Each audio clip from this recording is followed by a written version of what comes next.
QSO Today, episode 366, Jim Condon AD4YM. My thanks to ICOM America for sponsoring the QSO Today podcast. Welcome to the QSO Today podcast. I'm Eric Guth, amateur call sign 4Z1UG, where I demonstrate the diversity and relevance of the amateur radio hobby and its impact on society by interviewing ham radio operators, many of whom played vital roles in shaping our technology through the amateur radio hobby. And while many people might say, ham radio, do people still do that? This podcast demonstrates through in-depth interviews just how amazing, diverse, and dynamic the amateur radio hobby continues to be, and we still do it. The QSO Today Virtual Ham Expo is on-demand mode until September 13th. This means that you can still go to the VFairs platform, explore the exhibit hall for downloadable content, and the auditorium for all the presentations. Please go to our expo website for more information. Jim Condon, AD4YM, listens for the most rare DX signals from outer space, as a radio astronomer, and keeps his fingers in the gear by collecting and restoring the best ham radio boat anchors, including Collins, Drake, Hallicrafters, and Hammarlund. AD4YM is my QSO Today. AD4YM, this is Eric, 4Z1UG. Are you there, Jim? Yes, I am. Jim, thanks for joining me on the QSO Today podcast. Can we start at the beginning of your ham radio story? When and how did it start for you? My ham radio story started in 1957 when I was 12 years old, and there were several factors that turned into a perfect storm. First, Sputnik went up then, and that inspired nearly every young boy watching the satellite go overhead.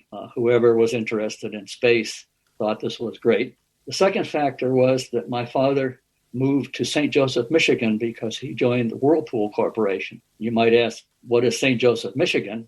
The answer is it's the twin city of Benton Harbor, Michigan, so that I actually lived only 2 miles from the Heathkit factory, and I could easily ride my bicycle over to the Heathkit factory and look at all of the great equipment in the showroom.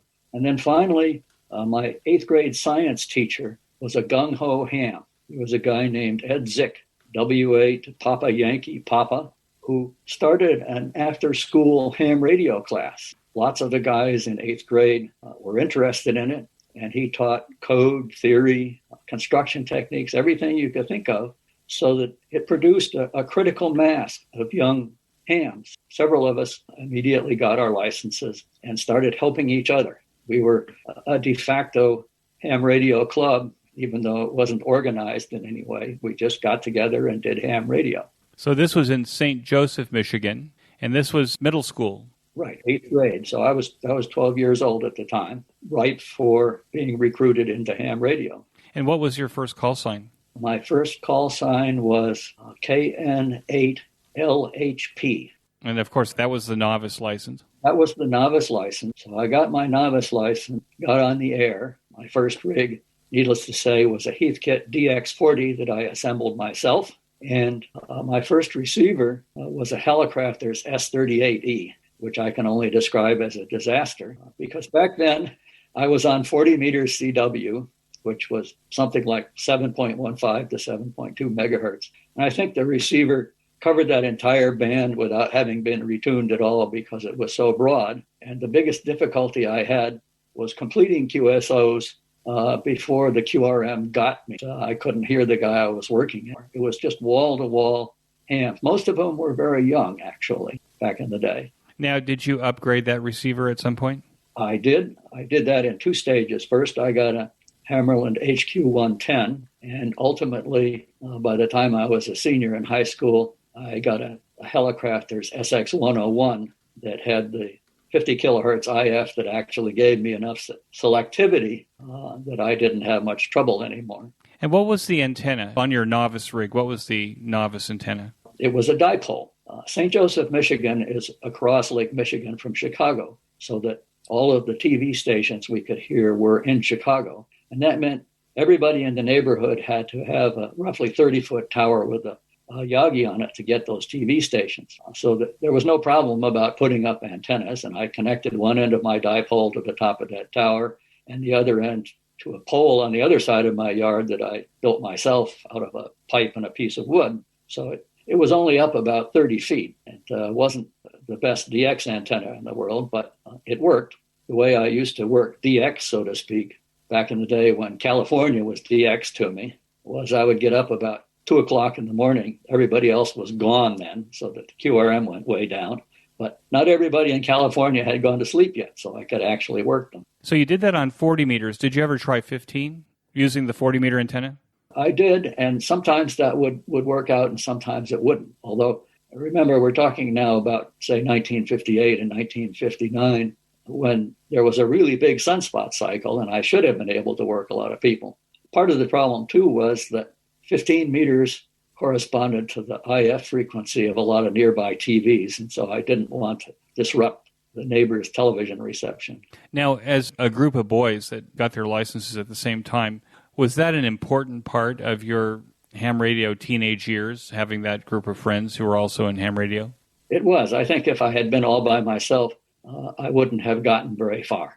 It helped to have the science teacher as the local ham guru.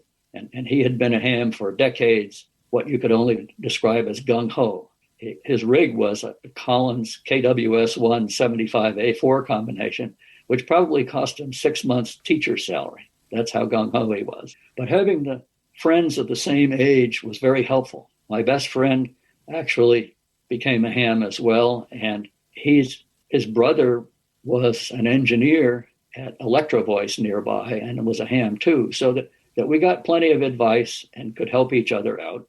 We also did things together. For example, we would set up a field day station in the press box of the high school stadium, string up an antenna off the press box, which was pretty high up there, and do things together. So it was a good time to have friends in the business, as it were. Did ham radio play a part in the choices that you made for your education and career? It did, because it got me interested in electronics. I had thought seriously about becoming an electrical engineer, but instead, when I went off to college at Cornell in 1962, I was a physics major. At that time, I was so busy studying and learning physics that I more or less became inactive as a ham.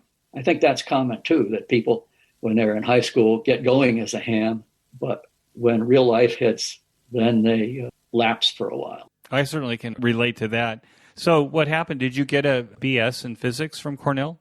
So I got a BS in physics from Cornell, but ham radio played a role in turning me from pure physics to radio astronomy. What happened was that in my senior year, there was a radio astronomy course being taught to graduate students by a guy named Frank Drake, who's a famous radio astronomer because he's the one that did the first search for extraterrestrial intelligence, the so-called Project Ozma at Green Bank. He taught that radio astronomy course. A couple of my fellow students had signed up for the course and thought it was pretty good. And they said, why don't you come and listen in and maybe take the course too? So I did. And the particular lecture that I listened to first was Frank Drake explaining that the collecting area of any antenna, any lossless antenna, I should say, is equal to the wavelength squared divided by 4 pi. And I was so stunned by that general result. Using thermodynamics, you could learn something about all antennas, when I had always been thinking of antennas in terms of electromagnetism, and a dipole is different from a horn antenna, different from a reflector antenna, that I couldn't imagine that you could learn something about all antennas and write it down in one equation. I was so impressed, I signed up for the course. That changed the direction of my career because it was an excellent course. Frank Drake was a really good lecturer and inspiring speaker, especially when he started talking about the search for extraterrestrial intelligence. He had the students completely glued to their seats when he was doing that. Those were in the early days of the search for extraterrestrial intelligence, when it was really very exciting. It had just been shown that current communication equipment, radars and big dishes and things like that, were capable of communicating over interstellar distances, so that the idea of interstellar communication wasn't crazy, even with relatively primitive equipment. For example, when Frank Drake did his Project Ozma at Green Bank, he used 85-foot radio telescope connected to a receiver operating near the hydrogen line frequency at 1420 megahertz. That receiver had a 30 megahertz IF, which he piped into a Hammarlund Super Pro receiver, used the crystal filter in the Hammarlund Super Pro receiver to get selectivity because he was looking for a narrowband signal. And in order to cover the range of frequencies that he might have expected owing to the unknown Doppler shifts of any possible planets around nearby stars, he tuned the receiver automatically by putting a little motor drive on the band spread tuning knob. And that was Project Ozma. It was really pretty simple and straightforward. What was the goal in terms of establishing that there's life in the universe? What are you looking for? Are we expecting an alien life form would communicate the same way that we might? Well, we would hope that anyway. And the idea was that if an alien life form were trying to communicate with us, they would at least start out with a very narrow band signal, because that would be the easiest to detect. If it were a fully modulated wideband TV signal or something like that, the signal strength would have been much less, and you wouldn't be able to integrate on the signal for a long time to build up the signal to noise ratio. I see. If their intention was to communicate with us, they would presumably do that. Right. And that was about all that we could hope to detect at the time. Of course, the question of why do it is, well, if you can actually succeed, it's the most important discovery of all time. There was a lot of speculation that back then the universe might be filled with intelligent species. Remember, this was the 1960s, which was a very freewheeling era. Among the discussions that we had in the radio astronomy class were things like, dolphins have bigger brains than humans. Are they more intelligent? Can we actually communicate with them? What would limit the lifetime of a civilization and hence the number of stars where we might hope to still hear radio signals from, because they hadn't destroyed themselves with a nuclear war or a population explosion? Right. We had Carl Sagan. Right. And Carl Sagan was at Cornell at the same time. Oh, wow. And so he was working with Frank Drake on things like designing the plaque for the Pioneer spacecraft that has since moved out into interstellar space. Remember, it showed a picture of a couple of naked people, clueless the directions from nearby pulsars. It had the 21 centimeter hydrogen line to give an indication of size scale. What Frank Drake pointed out was the hardest thing of all is to explain the difference between left and right to somebody who can't see you. Well, I remember Carl Sagan. He used to say like billions and billions of stars. And I think that in those days, I'm a little bit younger than you are, but I think in those days we were very optimistic that if there were billions and billions of stars, that there would at least be one or two planets like ours that might want to communicate with us. I mean, I think there was this sense of optimism, and we were going to the moon also. Right. And the sense of optimism increased by the fact that at the time, there was really only one natural frequency to look at, namely the neutral hydrogen frequency. And so everybody said, well, that's where the signals are going to be. We don't have to search the whole spectrum. But since then, life has gotten more complicated. Hundreds of interstellar molecules have been discovered, and natural frequencies are everywhere, so that current searches are much more wide band and take a lot more time and a lot more sensitivity, and a lot of computer processing as well that wasn't available back then. And now this message from ICOM America. Contest remotely or from the comfort of your own home. You heard that right. The 3 ICOM rigs that I'll discuss in this message can be remotely controlled using the optional RSBA1 software. And these days, given the high electronic noise and HOA restrictions, you might want to remotely operate your ICOM rig in a mountain cabin or a rural parcel from anywhere in the world over the internet. Now you can. ICOM has the perfect base station ready for remote control action. The IC9700, the IC7610, and the IC7300 SDR transceivers are top of the line and are the first choice for contesters and DXers across the globe. Create your own band opening with the ICOM IC9700. This transceiver brings direct sampling to the UHF-VHF weak signal world. This all-mode transceiver is loaded with innovative features that are sure to keep you busy: faster processors, higher input gain, higher display resolution, and a cleaner signal. It has a 4.3-inch touchscreen color TFT LCD, real-time high-speed spectroscope and waterfall display, smooth satellite operation with 99 satellite channels, dual-watch operation, full duplex operation in satellite mode. The ICOM IC7610 is the SDR every ham wants. This high-performance SDR can pick out the faintest of signals even in the presence of stronger adjacent signals. The ICOM IC7610 is a direct sampling software-defined radio that will change the world's definition of an SDR transceiver. RF direct sampling system, 110 dB RMDR, independent dual receiver, dual digicell. Both the ICOM IC9700 and the IC7610 have Ethernet connections on their back panels to allow direct connection to your router without a server PC for remote control using the RSBA1 software. The ICOM IC7300 changed the way that entry-level HF is designed. This high-performance innovative HF transceiver with its compact design will far exceed your expectations. RF direct sampling, 15 discrete bandpass filters, large 4.3-inch color touchscreen, real-time spectrum scope, SD memory card slot.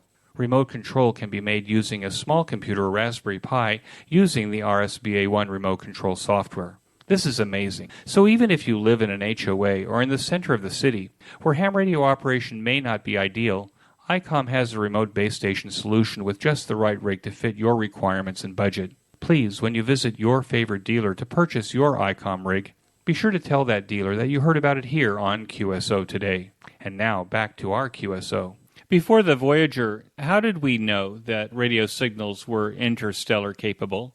I mean, it seems to me that with the Voyager now, out in interstellar space, we actually have a working model, a working prototype of that ability to communicate with it. But how did we know that before? Well, we knew, of course, that radio waves travel through space, and there's no problem with that, and that the strength obeys the inverse square law, just like any other electromagnetic radiation. So that the first calculation that was done by another guy in the Cornell physics department in 1962, a guy named Morrison, who just plugged in the numbers and said, if I have this many watts of transmitter and this many dB of gain, what is the signal strength that I'm going to get over a distance that's a few light years? So it was a simple theoretical calculation. It didn't really require any experimental confirmation in order to convince people. Okay, so what happened after that? You're learning with some of the most illustrious people on the planet in terms of radio astronomy. And what happened? Did you stay there and go on for advanced degrees? Yes, and so that changed the course of my career.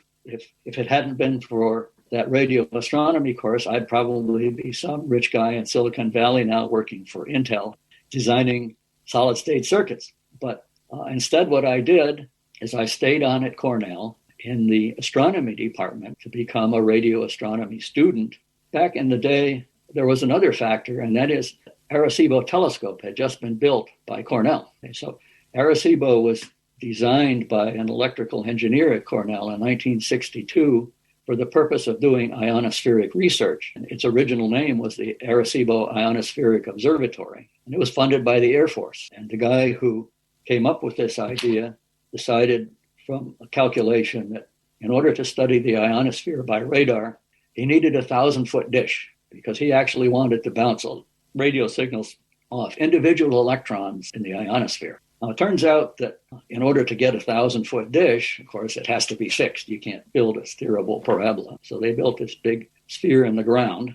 But the astronomers realized that if they just moved the feed on this sphere, that would move the beam, because a sphere, unlike a parabola, has no axis. So that the beam could be steered and it could be used to study radio sources as well as doing radar on the ionosphere. Halfway through the construction, somebody pointed out that the original calculation that a 1,000-foot dish was required was wrong.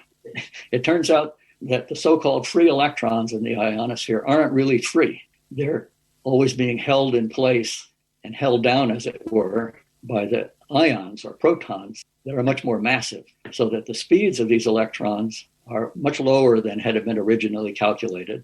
The signal that would return is a much narrower bandwidth than was originally calculated, and hence the ability to detect it was much easier. And a 100-foot dish would have been adequate. That giant radio telescope be attributed to an error, a fortuitous error. So it shifted then from ionospheric research to radio astronomy. Well, it continued doing ionospheric research actually through its entire lifetime. But in addition, there was radio astronomy. After a couple of years, I moved down to Arecibo as a graduate student to do my research using the telescope. And at that time, it was still operated by the Air Force and called the Arecibo Ionospheric Observatory. The Air Force was interested in it because of the possibilities of communication during a nuclear war. Okay, this was before satellites, which operate at such high frequencies that the ionosphere is completely transparent. And instead, this was the era when rigs like the Collins KWS-1 were being put on B-52 bombers with the idea that these guys get sent off over the horizon and they're halfway to Moscow and the president changes his mind and says, come back, don't drop the bomb. They wanted to be able to communicate with them. And it had been demonstrated by guys like Art Collins that that rig would actually communicate pretty reliably halfway around the world. But that demonstration only took place when there wasn't being a nuclear war. Maybe a nuclear war would do bad things to the ionosphere and it wouldn't work. The Air Force was concerned about the ionosphere. The things that Dr. Strangelove are made from. Exactly. That was the era. And so they were doing ionospheric research for the Air Force. And in order for you to use the telescope, you actually had to book time on the telescope or time on the dish in order to be able to get your work in?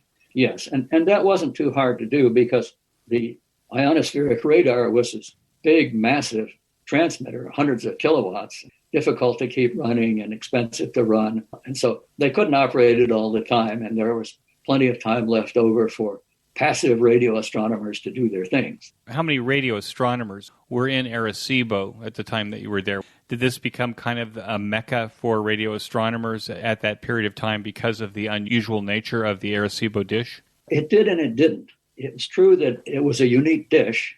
The large collecting area of Arecibo was very important for doing pulsar studies. So that was the most successful radio astronomy that was done at Arecibo. But on the other hand, the living conditions were primitive, to say the least. Remember, this is back in the 1960s, and Arecibo is up in the mountains of the western part of Puerto Rico. I used to say Arecibo is the West Virginia of Puerto Rico. And you drive up a little one-lane mountain road with chickens running across the road and little shacks along the side. And you get up to the top. All of a sudden, there's this huge radio telescope that just seems surreal in a mountainous jungle. And I remember sitting in the control room at Arecibo during the day, looking out the big window down at the dish and seeing a little old man on a burro ride his burro around the road, around the dish and down to town. And then he'd come back at the end of the day with his bag of rice or something like that and go back to his shack for another week. So it was a bit of a different world. And in many ways, the living conditions weren't the best. For example, the telephone system didn't work out there. It just didn't work. So that the only way to maintain contact with the outside world, as we called it, was via a shortwave radio. And the observatory had a Collins S-line and a 30S1 amplifier and a Yagi operating on some Air Force frequency near 20 megahertz. And that's how we could talk to anybody, anywhere outside of our local area. And did you operate that on ham radio as well? I mean, would they allow you to put up some ham radio antennas to use that S-line for communicating back on ham radio? I did. The frequency was close enough to 15 meters that I didn't even have to put up an antenna. I just had to retune the radio a little bit. And back then, KP4 was a pretty rare call. So I could get on in the evening and call CQ portable KP4. And that, I think, added 10 dB to my signal strength because I never had any trouble getting people to talk to me. You know, you're talking about seeing that antenna probably for the first time, or maybe it impressed you every time you came over. I remember as a kid visiting the Goldstone Deep Space Tracking Center, and when you're out in the middle of the desert and you see these giant dishes, you have no sense of perspective until you're there. I mean, you see them from far away as you're driving to them, but you keep driving to them and you're finally there. It's an awe-inspiring sight to see the sizes of these dishes that were used for radio astronomy. Yes, and the difference with Arecibo was that you couldn't see it until you got there. It wasn't in the middle of a desert or something like that, hidden amongst the karst hills. So you could see the towers off in the distance. But finally, you made the final turn in the road, and there, boom, all of a sudden, it's the whole dish. So what happened after that?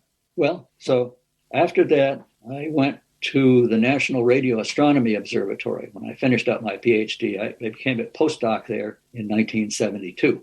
I was still inactive as a ham, but as a radio astronomer, I got to make use of my ham knowledge or experience to do my work. One of the things that I had done as a graduate student for Arecibo was to design a point source feed for the spherical reflector. Normally, only a parabolic reflector is optimized for a single point source horn feed or dipole feed. Sphere is a little bit distorted from a parabola. The design of the feed has to be a compromise. But the advantage is that if you can do such a feed, then again, because a sphere has no axis, there's more than one place you can put the feed. So you can put up a whole bunch of feeds at once. And so I had a feed that created 10 simultaneous, partially overlapping beams that cut across the sky like a comb and could observe a large area of sky much faster than a single beam. When I got to the NRAO in Charlottesville, of course, we only had parabolic dishes. And the biggest dish at that time for the NRAO was the 300-foot telescope in Green Bank. Worked on a receiver and a feed that had 7 beams in a hexagonal pattern in an attempt to map most of the sky using the 300-foot telescope. And it was an interesting technology design because we wanted a lot of bandwidth in order to get the most signal from what we're looking at. That's essentially broadband noise. So we were going to observe at a frequency of 5 gigahertz with a bandwidth of 600 megahertz. And the only way to do that was to build a so-called TRF receiver. That is, there's an RF amplifier, but no mixer and no IF or anything like that. The RF amplifier goes directly to a detector. You can build an RF amplifier that's 600 megahertz wide, centered at 5 gigahertz without much trouble. Knowing a little bit about what sort of receiver designs are possible from being a ham made it easy to propose building a receiver like this.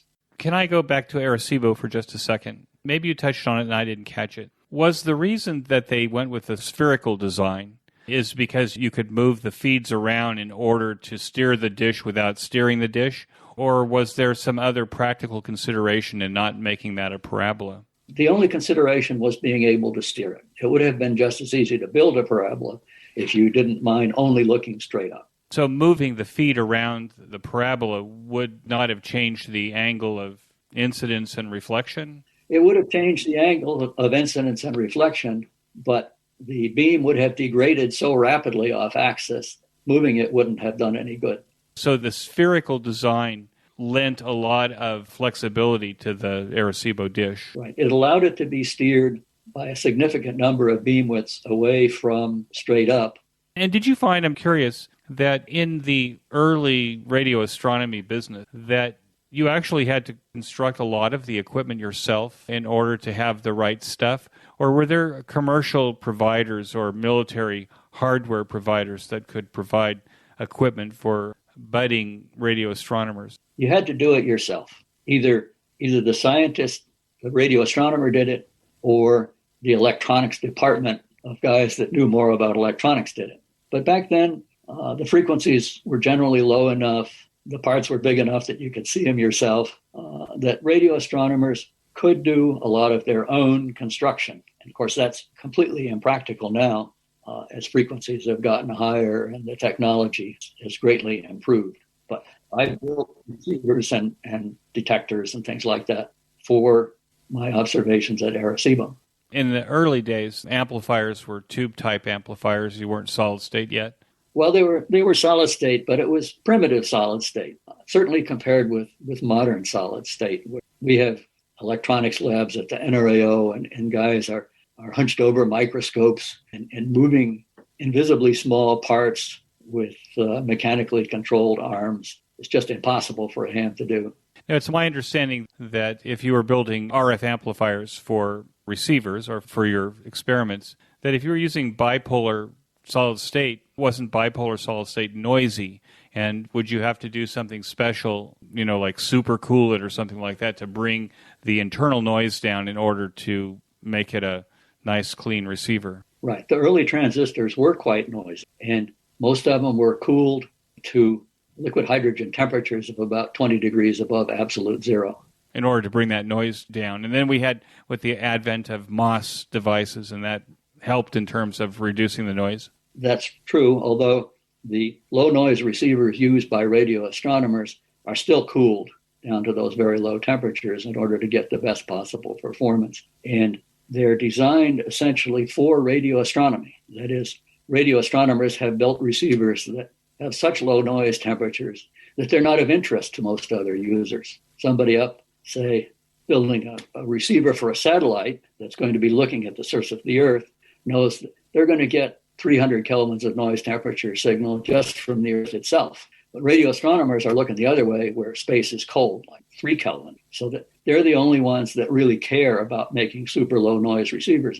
Let me take a quick break to tell you about my favorite amateur radio audio podcast, and that's the Ham Radio Workbench podcast with George, KJ6VU, Jeremy, KF7IJZ, and it now includes Michael Walker, VA3MW, where they pursue topics, technology, and projects on their ham radio workbenches every 2 weeks. The group documents their projects and makes circuit boards available to their listeners. They have interesting guests and go in deep. Jeremy may complain about the overall length of the podcast, but friends, let me tell you that I could listen to it all day, and that's good. Even if you are a seasoned ham radio builder or just getting started, be sure to join George, Jeremy, and Mike now for the Ham Radio Workbench podcast on every podcast player. Use the link on this week's show notes page by clicking on the image. A new way to show your support of the QSO Today podcast is to buy me a coffee. I consume gallons of coffee to create this weekly podcast. Invite me for coffee by pushing the yellow button, Buy Me a Coffee, on the QSO Today show notes page. And now back to our QSO Today. You said that you went to the National Radio Astronomy Observatory in Charlottesville. What is the National Radio Astronomy Observatory? I'd never heard of it before until I sent the invitation to you. What is it and what does it do? Okay, the National Radio Astronomy Observatory was founded in the 1950s, again around the Sputnik era, because American radio astronomy had fallen behind radio astronomy in European countries. After World War II, the MIT Radiation Lab was essentially disbanded. Much of physics research was concentrated on nuclear physics in the United States, so that there were radio astronomers in the United States, but they kind of got off to a slow start. Finally, it was realized that radio astronomy is too expensive for individual observatories at individual universities, so that a national effort would be required. And the National Science Foundation set up the National Radio Astronomy Observatory to build and operate largest cutting-edge radio telescopes that were possible and allow users from universities, actually anywhere in the world, not just the United States, to do cutting-edge radio astronomy with their telescope. And that's been the philosophy ever since. The NRAO started as a small observatory in Green Bank, West Virginia, with a single 85-foot dish. In fact, that was the dish that Frank Drake used to do his first SETI project. Since then, they've built the 140-foot fully steerable telescope, the 300-foot transit telescope, and a couple more 85-foot dishes to act as an interferometer. That interferometer led to the construction of the very large array out in Socorro, New Mexico, which is an array of 27 85-foot dishes on railroad tracks that allow them to move out to distances as far as about 35 kilometers separation. The idea of an interferometer being that radio telescopes are mostly limited by resolution. The beam width at radio wavelengths is rather large. The beam width is roughly the wavelengths divided by the total extent of the telescope as measured in radians. And radio wavelengths are much longer than optical wavelengths, so you need a really big telescope if you want to have a sharp image constructed from radio data. The idea of the VLA is that you should be able to move those telescopes out to the 35-kilometer maximum distance and have the resolving power of a single 35-kilometer sized dish. That actually works. It's very effective. The NRAO, how many different sites does it operate around the world? Well, in addition to the Green Bank site, VLA, and Socorro, there's an array of 10 dishes that are spread across the United States from Hawaii in the west to St. Croix, Virgin Islands in the east. I'm talking 5,000 miles. And amazingly enough, that array has the resolving power of a single dish 5,000 miles across. Another important facility, the major facility right now, is the ALMA radio array in Chile, which operates at millimeter wavelength at frequencies up to about 1 terahertz. And it's located in a very high desert plain that's extremely dry, so that water vapor in the atmosphere doesn't absorb any of these millimeter wave radio wavelength radiations. Now, with the internet, and I guess with fiber optic cables, GPS locking and all of that stuff.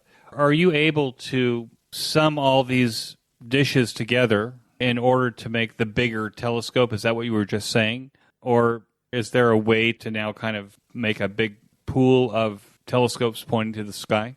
Yes. And as you might imagine, what's required is that the individual dishes be phased up. That is, that they can maintain a time standard with an error that's smaller than the reciprocal of the frequency. So that requires the use of atomic clocks that are GPS disciplined and so on and so on. But that, again, it really works. And so they are phased up.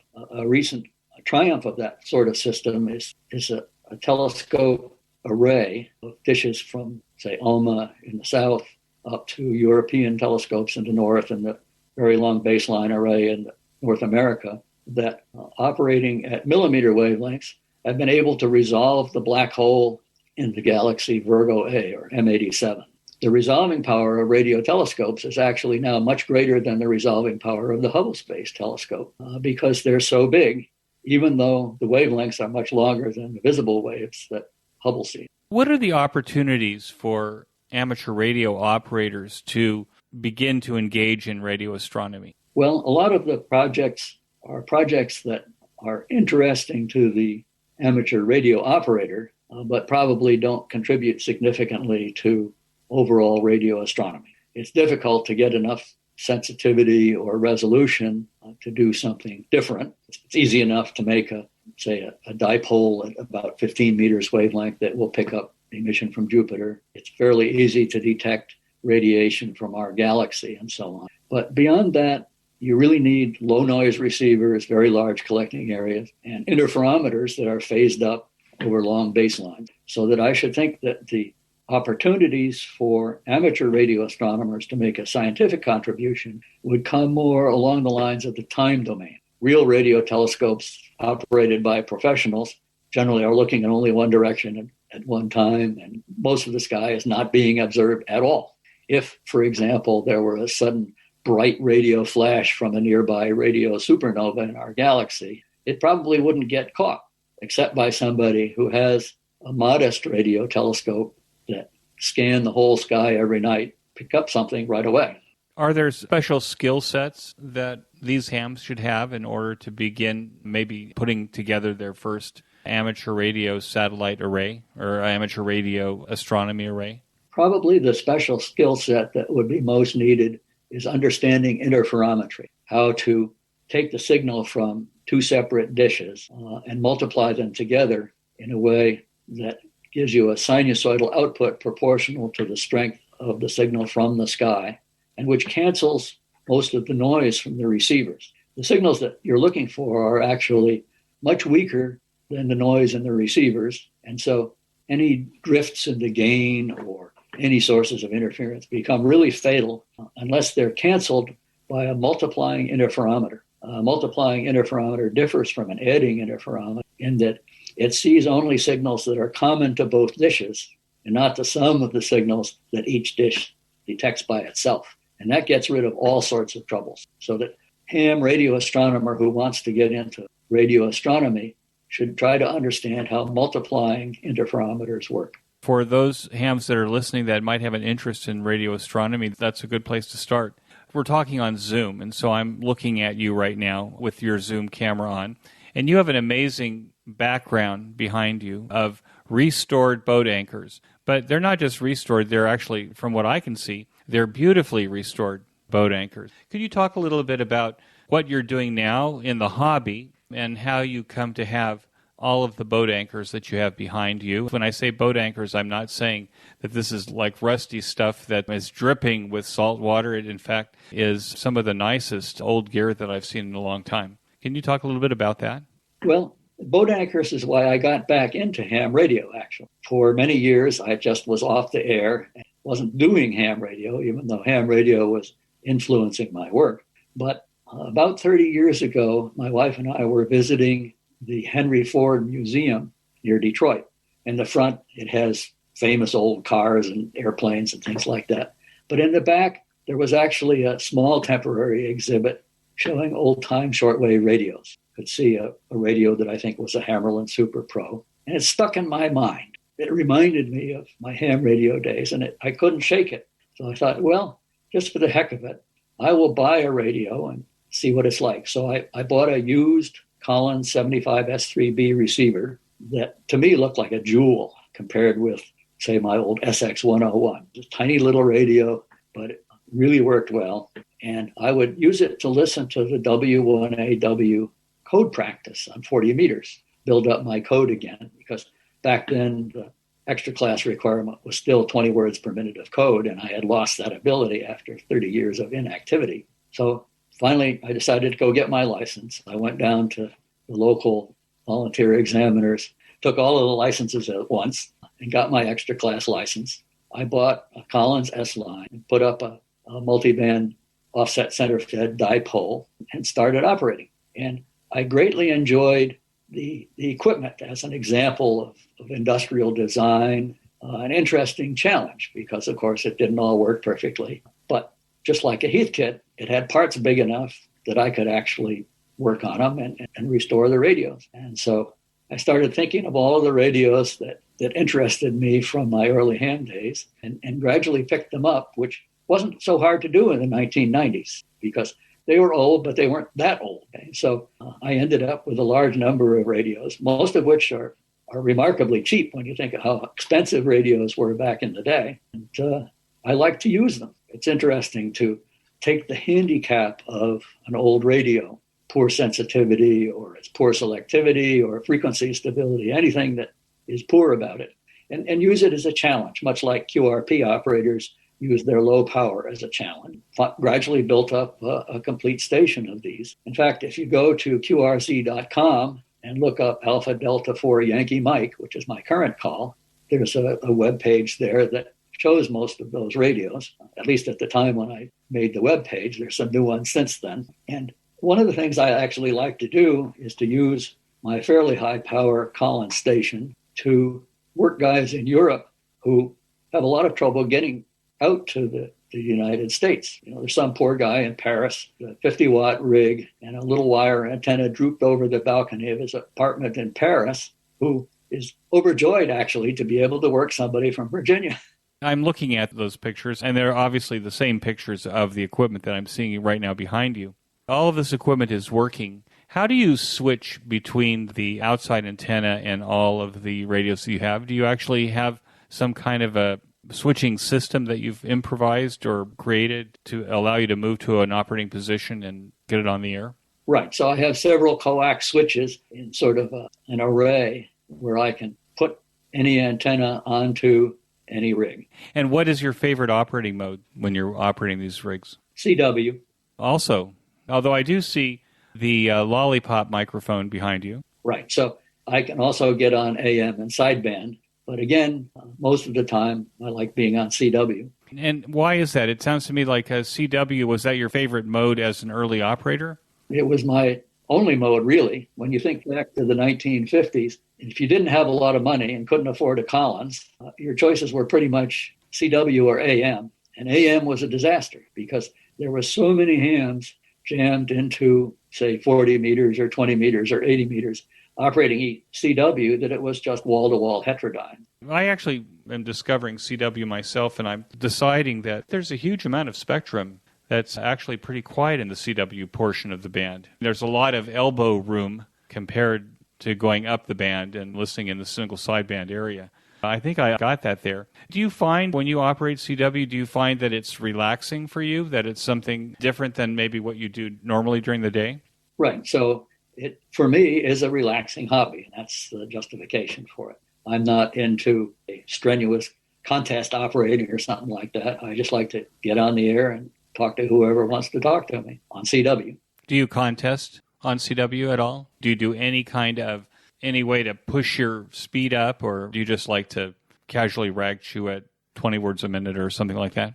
Well, I do an occasional contest, but not so much as a contester as a hunter for new DX countries, things like that. And how are you doing? Do you have DXCC? Yeah, I think I'm up to about 250 countries. So not a serious DXer, but whatever is easily found, I've tried to find. What boat anchor radio do you not have that you'd like to have? Perhaps the QSO Today audience might have that rig sitting under their desk somewhere. They might. I'm getting to the point where I don't have a heck of a lot of room left. That's the limiting factor on the radios I have. And they're like your children. You can't give anyone up in order to make room for another. Right. So they get shuffled around a little bit. Like in a museum, you can't have everything out on display all the time. But I have some nice radios that are off in another room, just not being used now. Collins 390A or something. It's a great radio, but doesn't really fit into normal ham operating. What do you think is the greatest challenge to amateur radio now? Doesn't provide a challenge, I would say. Really? Back when I started, ham radio was treated as more than just a hobby. It was a challenge. So an 8th grade student would say, not only am I doing a hobby, but I'm learning something. I'm doing something that might turn into a career, that might prove to be a useful skill. And today, I think there aren't very many young hams, and the attempts by older hams to recruit them are not successful because they're directed toward fun rather than a challenge.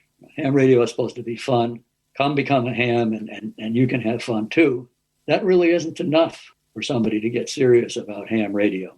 I think that you're the first person in 366 interviews that has actually kind of put it that way. And I think you might be right. When you're competing with fun, there's a lot of fun things to compete against. Right. Whereas the challenge is there's not a lot of things that people do. Maybe the younger people don't want to be challenged. I think actually that they do, but there aren't a lot of things that actually do challenge them. Right. And so what ham radio has to do is to provide that challenge.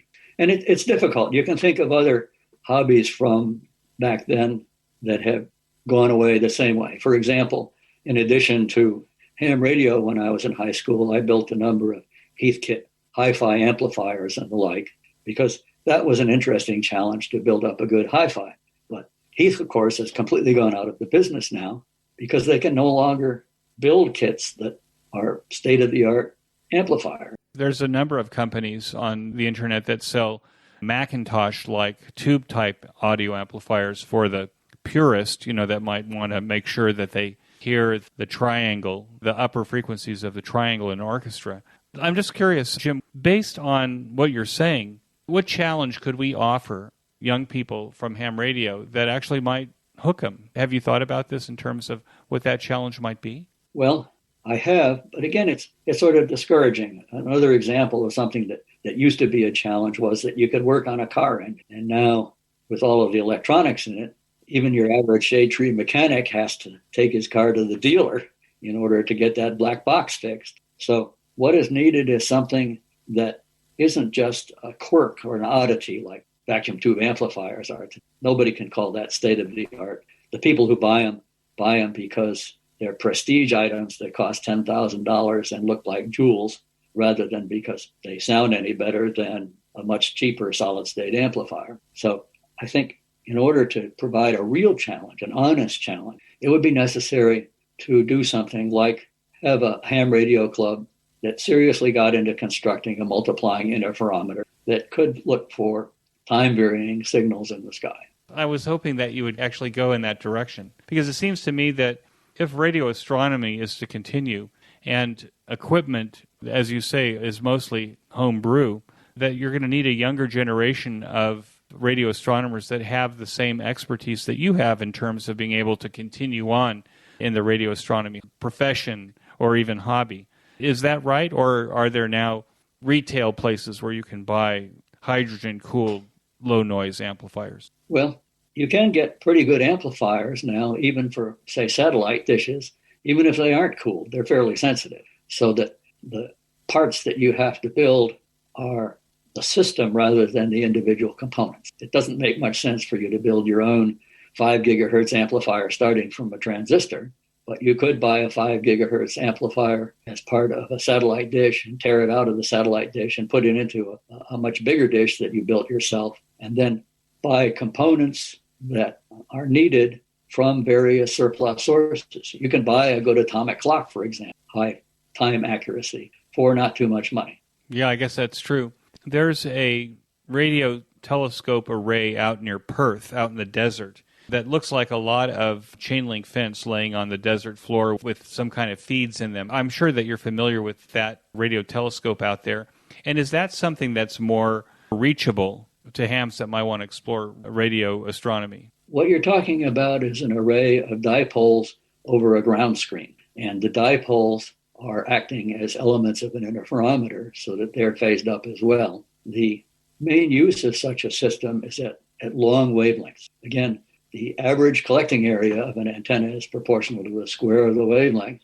So dipoles have very little gain. And in order to get a bunch of dipoles to come together and provide lots of gain, it really only works at the very longer wavelengths. And so the array you're talking about operates at a wavelength of about 2 meters, which is long for radio astronomy. It's easy to construct. The main drawback with that sort of system is that at long wavelengths, radio frequency interference is everywhere. The reason that array is out in Western Australia, former sheep farm, far away from anybody else, is because only there is the RFI low enough that you can actually observe. You don't have to worry about being blasted by FM radio stations. Just everything that operates electronically now makes low frequency interference. So my recommendation would be to go with a couple of 2 or more dish type antennas of moderate size, either that you build yourself or you get the old West Virginia State Sunflower TV dishes. They're a couple meters across, and operate them at a frequency of roughly 1.4 gigahertz.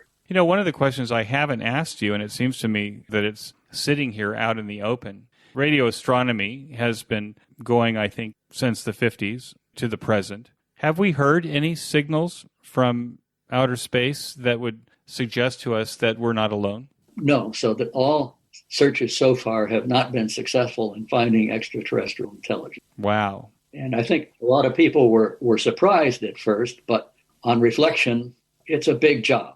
Most radio astronomers believe that there are intelligent civilizations out there capable of interstellar communication at or exceeding the level of expertise that we have now, but that they're so rare that finding them will be quite difficult. Well, I have to tell you, I'm revealing something that I think I've never revealed to the QSO Today audience. I used to have dreams about meeting Carl because of his influence in terms of Carl Sagan, in terms of his influence on a whole generation of young people and in terms of thinking about the cosmos and cosmology. You knew him, I'm sure, when you were at Cornell, and I think that he left a lasting impression on me that I still think about him and about cosmology. But I'm so excited that you actually were able to do a whole career to this point doing radio astronomy. And I'm hopeful for the future that at some point we'll hear something and that will tell us that we're not alone.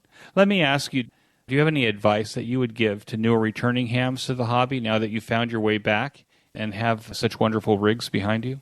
My main advice would be to contact other hams, have them bring you back to the current state of the art in whatever it is that you're interested in doing, whatever it might be, from boat anchors to more modern communications like FT8 or something like that. Don't try to do it all by yourself. And that can either be by going to your local radio club or just searching the internet and communicating with people via the internet. Now, you mentioned Carl Sagan, and I have an interesting Carl Sagan story for you. Oh, sure. I'd love to hear a Carl Sagan story. Okay. Carl Sagan wrote a book called Contact about the first communications with extraterrestrial intelligence. One of my favorite movies. Right. It got turned into a movie. Right. And when you watch the movie, you'll notice that there was a couple of scenes in the control room at Arecibo. The control room at Arecibo had a very primitive design for a long time. It was a whole bunch of relay racks with panels on it and cables connecting the different panels so that you would put together your receiver on the spot using BNC cables. You connect this IF amplifier to this detector and so on. And the filming studio was happy to use the Arecibo control room as an example of a radio telescope control room and actually shot some of the scenes in that control room. They also went to the VLA because that's where the detection was supposed to have taken place. And they came to the control room of the VLA, the actual control room, and decided it didn't look enough like a real control room. So that the scenes that are supposedly in the control room at the VLA are actually in a studio in California because the real control room wasn't real enough. So they borrowed some racks of equipment from Irwin Allen, with lights and things moving. If you recall, in A Voyage to the Bottom of the Sea, all these Irwin Allen television productions seem to have all of the same racks of flashing lights, and that's amazing. Jodie Foster is seen either at Goldstone or she's out at Socorro. Do you recall where they... Well, they had some scenes out in Socorro, but they were out in the array. And so there was a scene where she was in her car halfway down one of the railroad tracks, with telescopes overhead, listening to headphones, listening to the signals coming in. That, of course, is complete nonsense. If you ever see a radio astronomer with headphones on, he's listening to music and not that come out of the radio receiver, which all immediately go to the computer and are just turned into numbers and processed. Well, it was a great film. Carl Sagan was a visionary. I'm hoping that before my life's over, that there'll be that ping that will tell us that we're not alone in the universe. It's nice to be unique, but it's nice to not be that unique. Right. And I guess the only concern is whether or not whoever we contact wants to exploit us, because they're almost certainly more advanced than we are. Okay, we've been an advanced civilization in the sense of being able to communicate over interstellar distances for maybe 50 years. And other civilizations last longer than twice 50 years. They're most likely much more advanced than we are. If they last, say, 10,000 years, 5,000 years ahead of us on that. So that you have to ask yourself, what happens when one civilization contacts another that's much more advanced? At least on Earth, that hasn't worked out very well for the civilization that's less advanced. Yes, this is true. We could end up being food for an advanced civilization. Right. We're not likely to end up being food because the energy required for interstellar travel is absurdly high and may never be practical. Right. Supply chain problems. But we could still somehow be exploited or considered a threat, somehow damaged or destroyed. And so there's a little concern about that. For example, I used to be on the time allocation committee at Arecibo Observatory. Some guy made an interesting proposal, was that when they're doing planetary radar at Arecibo for some distant planet, they fire off a bunch of signals at Saturn or whatever, and then they shut down the transmitter and they sit there for 15 minutes waiting for the echo to come back. So what this guy proposed was, while that transmitter was just sitting there for 15 minutes doing no good, it should be pointed at some nearby star and a signal sent out that would be easy to detect at the nearby stars. And committee finally decided that it was above our pay grade to decide whether or not we should dox the Earth. And so he didn't get the time. We shouldn't necessarily be waving our hand and saying, here we are. Right. Maybe that's wise advice. As a reader of science fiction, certainly there's a library full of science fiction novels that explore this idea of being noticed. So thank you for that. Anyway, Jim, I want to thank you so much for joining me on the QSO Today podcast. This is really a lot of fun, and it was even made more fun by the fact that I can see you on Zoom and all of the amazing boat anchor, Collins, Drake, Hammarlund, all of it. And it's really beautiful, and it was great to talk to you, and I want to thank you for joining me on the QSO Today podcast. Well, Eric, thank you for inviting me, and I enjoyed the conversation. 73. That concludes this episode of QSO Today. I hope that you enjoyed this QSO with Jim. Please be sure to check out the show notes that include links and information about the topics that we discussed. Go to www.qsotoday.com and put in AD4YM in the search box at the top of the page. My thanks to ICOM America for its support of the QSO Today podcast. Please show your support of ICOM America by clicking on their banner in the show notes pages. You may notice that some of the episodes are transcribed into written text. If you'd like to sponsor this or any other episode into written text, please contact me. Support the QSO Today podcast by first joining the QSO Today email list by pressing the subscribe buttons on the show notes pages. I will not spam you or share your email address with anyone. Become a listener sponsor monthly or annually by clicking on the sponsor buttons on the show notes pages, or use my Amazon link before shopping at Amazon. Amazon gives me a small commission on your purchases while at the same time protecting your privacy. I'm grateful for any way that you show appreciation and support. It makes a big difference as I head towards episode 400. QSO Today is now available in the iHeart, Radio, Spotify, YouTube, and a bunch of other online audio services, including the iTunes Store. Look on the right side of the show notes pages for a listing of these services. You can use the Amazon Echo and say, Alicia, play the QSO Today podcast from TuneIn. My thanks to Ben Bresky, who edits every single show and allows both this host and my guest to sound brilliant. Thanks, Ben. Until next time, this is Eric, 4Z1UG, 73. The QSO Today podcast is a product of KEG Media Inc., who is solely responsible for its content.